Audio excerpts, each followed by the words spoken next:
Sudija pita Fatu. Fato, uporno tvrdite da vas je Suljo silovao stojeći, a vi ste od njega više za glavu i po. Kako je to moguće? Pa dobro, znate, ja sam malo čučnula.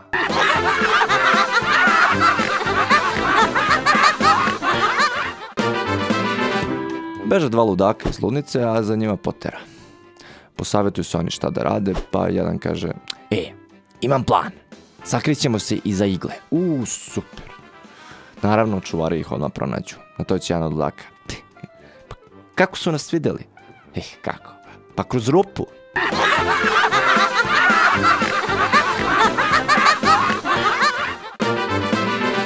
Mladi bračni par se uselio u tek kupljenu kuću. Nakon nekoliko nedelja, jednom dok su doručkovali, žena kroz prozor opazi komšinicu kako širi veš. Kaže žena: vidi majke ti kako joj je prljav veš. Ko da ga nije ni oprala. Možda uopšte ne zna da pere, jadnica jedna. Muž ništa nije rekao, njega to ne zanima. I tako svaki put kad ova širi veš, iste komentare. Mjesec dana kasnije, žena bila u čudu kad vidjela da je kod komšinice veš čist kao sneg.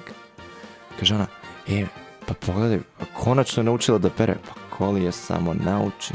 Kaže muž: niko je nije naučio, nego sam ja oprao naše prozore.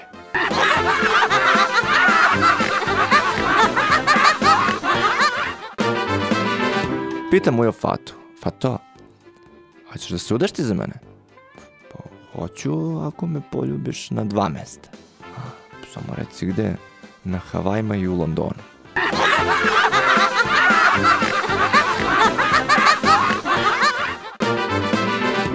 Na stanici Perica i Jovica zajedno čekaju tramvaj. Perica čeka jedinicu, a Jovica trojku.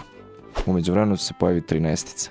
A Perica kaže: super, brate, sad možemo zajedno da idemo kući.